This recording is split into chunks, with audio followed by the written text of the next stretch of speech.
Hello. A few years ago, my wife and I were visiting Doha, the capital of Qatar. We were shown around by a friend of ours who works for Al Jazeera Television News. He's a practicing Muslim, devout, never touches alcohol, precise in his observance of Ramadan. He took us into a cafe. Opposite were 3 women, all wearing the full face covering.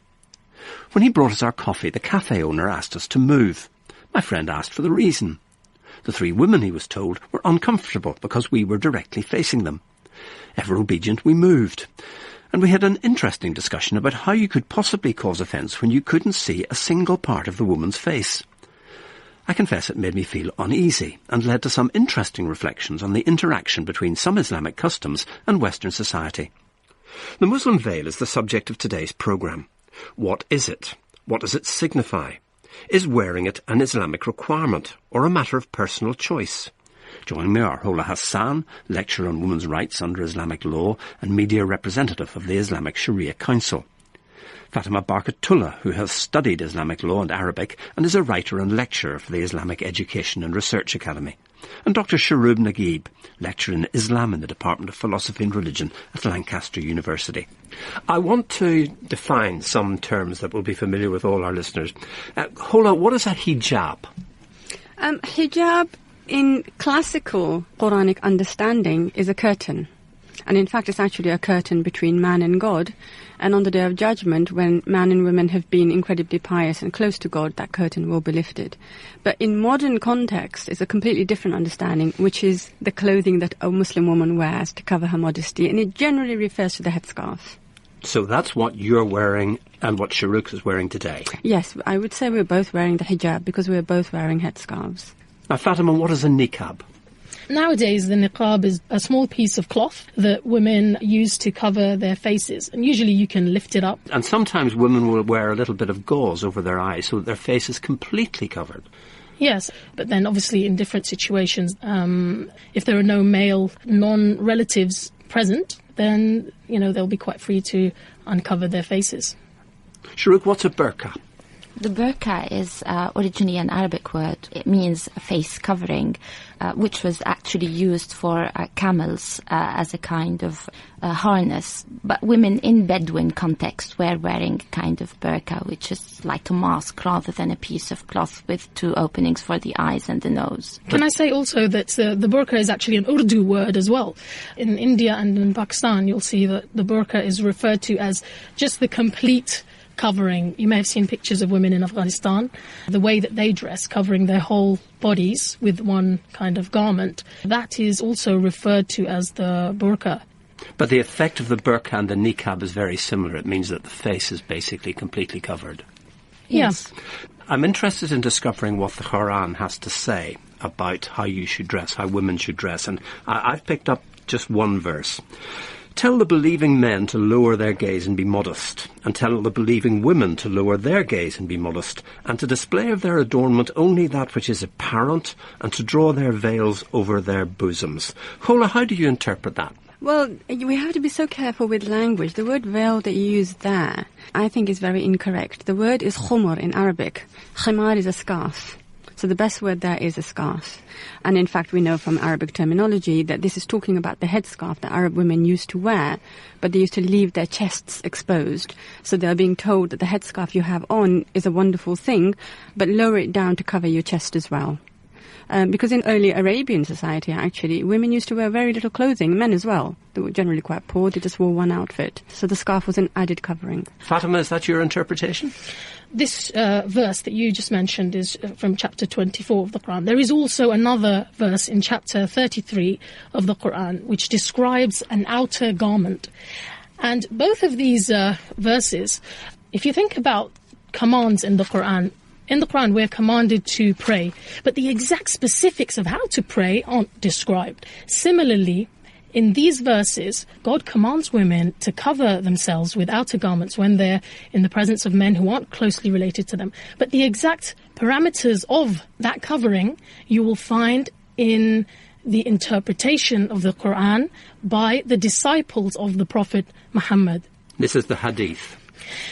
Yes, and even in the books, in the very famous books of Quranic exegesis, for example, Ibn Kathir, Qurtubi, you'll find that the cousin of the Prophet Muhammad, peace be upon him, his name was Ibn Abbas. He was also known as the Ocean because of his vast knowledge of Quranic interpretation. He describes these verses and interprets them as saying that God commanded women to cover their faces and bodies when they go out of their homes. So this is his interpretation. Shuruk, how do you respond to that? Well, one issue that must be clear, the word hijab actually does not refer to clothing items at all. As Khawla mentioned earlier, the word hijab means a curtain, and it's a curtain that was drawn or was let down between the wives of the Prophet and the men of the community because of their specific status as mothers of the believers. Now, in the interpretation over the centuries, this special status was extended as a virtuous model for the rest of the believing women. Now, this is a very controversial issue, even within the classical exegetical works or commentaries on the Quran, whether this model should be extended to the rest of Muslim women or not. Hola, can I ask you to respond to that? Yeah, I would absolutely agree with Shuruk there that what started off as a symbol of modesty for women and something completely separate, which was the hijab between the wives of the Prophet and the rest of the community, has been completely conflated together, and there's sheer confusion in the Muslim community. But the other thing I want to say is that also there are so many opinions in the early Muslim scholars who are writing. Opinions to do with how much of the face should be covered, whether the eyes can be covered, whether the hands, whether the wrist can be covered. I think really we're overcomplicating the issue, and actually, Annie. Fatima. The verses are describing an outer garment that all Muslim women should wear. Even the wife of the Prophet Muhammad, Aisha, herself, she described how, when the verses were revealed, the women at that time, they, tore up some of their other garments in their houses and they used them to wrap themselves around their bodies. She clearly describes how she herself and the other wives and other women as well, they would cover their faces when men were coming close by. But the point about there being a separation between what was expected of the family of the Prophet and other women, the point that Shuruk was making and that Hola seemed to be agreeing about. Specifically the wives of the Prophet being actually designated as mothers of the believers, not available after the Prophet's death to any of the men as wives. This specific status, in fact, in one of the oldest Quranic commentaries, is associated with the hijab, which is the total separation, so that when they go out, they cover their bodies, they cover their faces. Now, there are issues of agreement and issues of disagreement in the legacy of Islamic interpretations. And one issue of agreement is that the Prophet pronounced that the parts of the body that can be shown after a woman reaches puberty are the face and the hands. There's no disagreement surrounding that. I would completely disagree. I would completely disagree. If I may continue, even with regard to Ibn Abbas, because I've read the text quite thoroughly in Arabic, Ibn Abbas has not pronounced any words in terms of the veil. He actually showed his companions how to wear the overgarment, covering parts of the face but leaving other parts shown. So total coverage, complete separation between the face of the woman or the full body of the woman and the rest of the world is not sanctioned in any of the texts. I would completely disagree with that because, anyone who studies the four Islamic schools of jurisprudence, the Hanbali madhab, the Shafi'i madhab... It's actually the Hanbali, only the Hanbali madhab on the interpretation of Ibn Taymiyyah. Please let me finish. That makes it obligatory. Please let me finish. The Hanbali madhab, the Shafi'i, Hanafi and Maliki, the one thing that they agree on is that covering the face and the rest of the body is a virtue. Now, the thing that they disagree on, yes, is whether it's an obligation or not. Some of them said, yes, the face and the hands may be uncovered, but others insisted that, yes, the face and the hands should also be covered, and that is part of the Muslim woman's dress. So to say that they all agreed that uncovering the face and hands that's not what I said, Fatima. That's not what I said. Incorrect. I said even Ibn Abbas, when he showed his companions how to wear the overgarment, which is the jilbab, he showed parts of the face, parts of his face. So his eye, his nose, and one of his cheeks could be seen by his companions. The point is, it's only the Hanbali school that makes it obligatory. And the a Shafi'i. virtue. The Hanbali and the Shafi'i. Actually, I don't want to too complicate things for our listeners about, Yes. about different schools of Sharia. Sharuk, why, if there is that degree of latitude in interpretation, do you think that this particular issue has become so prominent, so important in the Muslim world? The clash between modernity and Islam was often argued by different sides, and women became symbolic of that, either as being oppressed and hence the inferiority of Muslim culture, or being liberated in Western societies and hence the superiority of modernity and Western society. So it's become a denial of colonialism and imperialism and a denial perhaps of Western superiority. Yes, and I think there was also Colin. there was a fear in Muslim countries that had been colonialized and saw women not just free to walk around, which is quite good, but free to wear very little clothing, the miniskirt, etc. So the hijab and the dressing of women became the core issue on which an ideological war was fought, that to show that you were close to Islam and tradition, you kept your women as covered as possible. What was the code? What was the dress code in early Islamic societies? How did women dress then? Sharuk?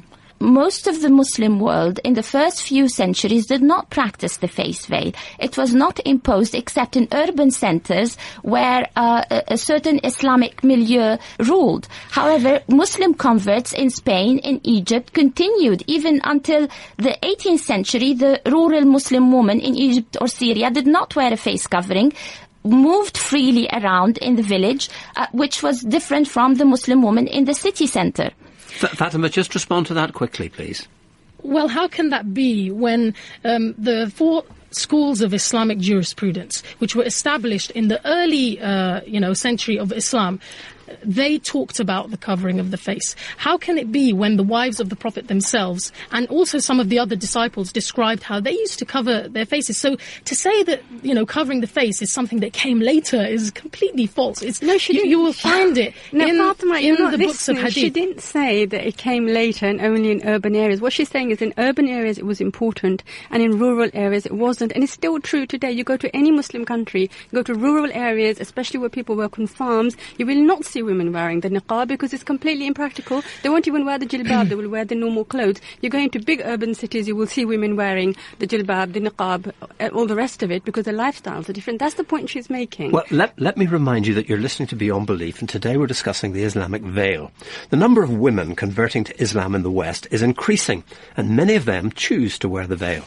Why? Is it a means of asserting their Islamic identity? Are they submitting to the authority of their husbands? Are they creating barriers between themselves and non-Muslims? And with me are Fatima Barkatulla, who often covers her face and hair in public, Hola Hassan, who wears a headscarf, and Sharuk Naguib, who also covers her hair, but believes that that is a matter of choice. Why would a young woman accustomed to Western dress choose to completely cover herself from head to foot? Khadija was brought up in a family which sat fairly lightly to religion. But after she'd gone on the Hajj pilgrimage to Mecca, she began to wear the headscarf before adopting the full niqab or face covering. I asked her to tell me what provoked the change. When I was wearing a hijab, I felt that my relationship with my Creator had to be stronger, and, there was that part of veiling as well, of, being modest. So putting the veil on was just a part of improving my faith. I understand you had to move your job. You did work in retail for a while and you moved out of that. Yes, that's right. I mean, I think retail, but my veil would not have been suited in that field of work. Obviously, the veil is not something that is accepted very easily, let alone the veil. I mean, the hijab is not very easily accepted in workforces. The veil is obviously the next stage. What I went on to do is more community development work, and that allowed me to keep my veil on and still be in employment. I still get the work done. And I find that a lot of times I'm very much respected as well, especially from the male side. I've always found that a lot of men give me a lot of respect and are very courteous and do try to make that little effort. Do you think that wearing the veil creates a barrier between you and non-Muslims? No, not really. I don't think it does at all. I go to a school where my children are a minority and I don't have any barriers. I communicate quite well with people. If they feel there are barriers, it's because people are not communicating back. You know, they don't like to see anything different. But overall, I don't see a problem. I live in a community where it's not a high percentage of Muslims. I live in a street where I'm the only Muslim family. I have neighbours around me who are great and I communicate with them. Just children play with my children. They go in each other's houses. Do you feel that you have to make an extra effort to communicate with your non-Muslim neighbours? Because of what's around in the media that portrays a veiled woman to be an extremist or, either, certain sort of words that are used around people who are Muslim who are veiled, I do naturally tend to make an extra effort. I will send a gift to my neighbours on the, if it's their festival or if it's my festival. And I think once people start speaking to you under the veil, then the veil doesn't mean anything. Have you had any negative personal experiences living in the city? Well, I tend to walk through society where I ignore any sort of facial remarks or any sort of tutting going on under the breath of anyone I've passed. After a while, you just become immune to it. But I was once in a shop and a lady walked in and suddenly she just came up to me and said, "Go back from where you came from." And I was taken back a bit and I did sort of retaliate and say to her, "What do you really mean by that? Do you have any form of understanding of what you're saying?" And she just was not willing to listen. She was just you could tell something was urging inside her and she just wanted to get it out and then leave the shop. Does your husband approve of you wearing the full face veil? He's left the choice to me. It's my way of living and he lives his way and we don't sort of push any values or anything on each other. You must have discussed it. No, because I veiled before he married me, so he knew who I was before he married me. That was Khadija. And she said that her husband had nothing whatsoever to do with her decision to wear the full veil. And there is a stereotype that says this is a form of male dominance. Hola, do you know anybody who was made to wear the veil by their husband? No, I've never actually come across anyone who's been forced to wear the niqab. Can I just use the word niqab because that's what we're talking about, the face veil. Yeah. But I think, when women say that we're doing it of our own choice and the men in our family, our husbands, our fathers have got nothing to do with it, that's absolutely true. But in an indirect way, it is the men, because it is male preachers who are telling the community that it is compulsory and if the women don't wear it, there's going to be terrible punishment on them. And I really feel that the community needs to rethink the issue of the niqab. Yes, I totally agree with Khawla on that point. Perhaps there isn't direct oppression or direct force applied here in order to make women wear the niqab or the face veil. However, there's a particular interpretation of Islam, which I would call a very conservative interpretation of Islam, that is being pushed by men, imams, not only in Britain but abroad in the Middle East, in the Arab world, which puts forward the niqab not only as virtuous but sometimes as obligatory. And the arguments are not textual. I've heard several fatwas, several legal rulings which say this is an age of temptation. Being in Britain makes it even more of a difficult time because it's a country of non-Islamic standards, that women at this time need to apply the highest standards of virtue. So the discourse that the men or the male scholars are producing in a way bullies believing and pious women into using the niqab. Fatima. I'd say I find that so patronizing. Muslim women, we're quite capable of researching the sources ourselves, and we're quite capable of coming to conclusions about our relationship with God ourselves. And for somebody to come and say to us, that we've been brainwashed or been told by other men to do this and to do that, I think it's completely patronizing. Well, you've come back to a matter of choice. Isn't it also a matter of human rights, Shura? It does strike me sometimes as quite bizarre when men and women very often in this country seem to walk about half naked, and their right to do so seems to be accepted. But when a woman decides that she wants to cover her face, it becomes a matter of offence. I would totally support a woman to cover her face if it's her choice, if this is the conclusion she comes to after reading the text, reading the interpretations. This is her own understanding of her duties towards Allah, towards God. I would totally support her right to do so. Hola. I think the obsession that I find really sad with the niqab is that there's so much more in the verses. If we look at the first verse that you quoted, and right at the beginning, it's talking about modesty. It's talking about lowering the gaze. It's about not exciting sexual passions unnecessarily. And we are living in an age today where everybody's obsessed with this piece of cloth on the face, and we have got Muslim women who are walking around, who are committing adultery, who are smoking, who are doing all sorts, but they've got a niqab on their face, and that makes it okay. I personally know someone who committed adultery and she wore a niqab. So, those issues of decency, modesty and citizenship, that we have a responsibility to the society in which we live. And if the niqab is hindering integration, and I absolutely agree that it is, then we need to revisit that discussion. I can think of several reasons for why wearing the face veil might inhibit, or the niqab might inhibit a woman, for instance, in her career progression. Khadija admitted, for instance, that there were some difficulties in retail. Fatima? I wouldn't choose to be a fireman, maybe, or a policeman, or certain professions that, wouldn't be conducive to the way I dress. A teacher in a mixed school. Well, you'll usually find that women who choose to wear the face veil, they're very intelligent about the types of work that they take, and they take. But that will restrict their career choices. Ernie, God asked Abraham to sacrifice his son. Okay, that was a difficult thing for him to do. Similarly, there may be some commands of God that women adopt and they want to follow, and there will be a level of sacrifice. If they're willing to make the sacrifice, who are we to question them? Hola, a few days ago I was watching a television programme, but I got great insight into it because by watching, as it happens, a man's face, I was able to make an informed decision about whether or not I thought he was lying or not. Right. And I was pretty convinced he was. And there are circumstances in which the only way you can make that sort of informed choice is by looking into somebody's eyes and seeing their body language and making that determination. Now, if you translate that into the job sphere, there are occasions when if somebody comes for a job interview, if you can't look into their eyes, you can't determine what sort of person they are.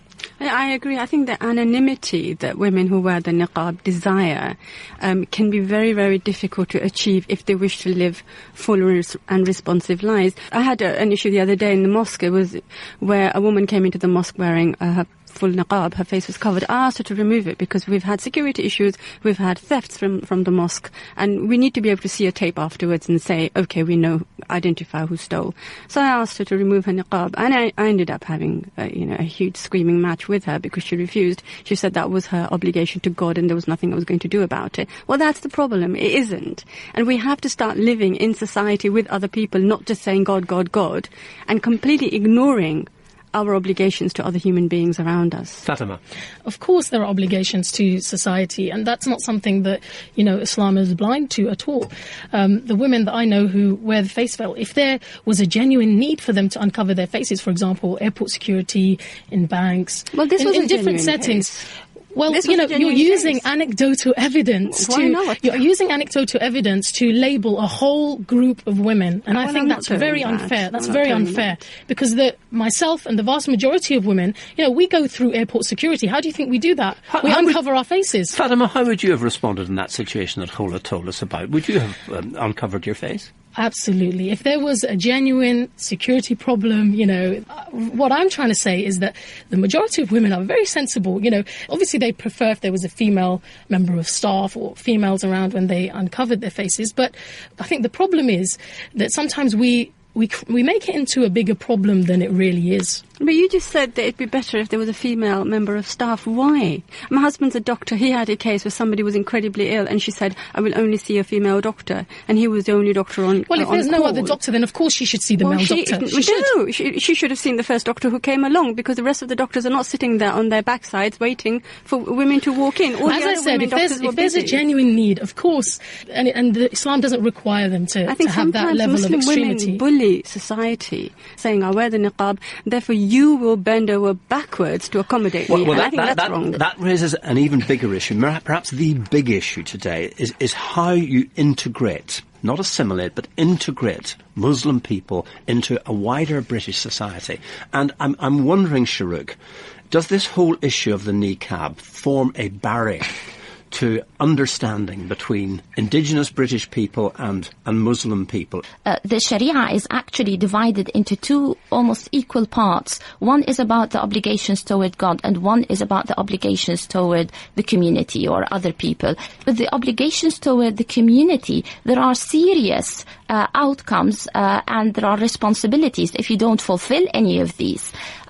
I believe that the niqab in Britain and elsewhere, even in the Muslim world, is causing a lot of strife and causing and undermining the social harmony, even in Muslim countries like Egypt, where the majority are Muslims. Niqabi women or women wearing the niqab are imposing a certain authority on other women. Not at all. I'm talking about Fatima, what is undeniable, leave aside Egypt, what is undeniable is that it's become a major issue in countries like France, which has banned the niqab in public places since last April. It's become an issue in Belgium and in Italy. It's indicative of the fact that it is causing concern right across Europe. No, niqab is not our problem. It's the problem of the people who are seeing it as a problem. Okay, what happened in France is about aggressive secularism.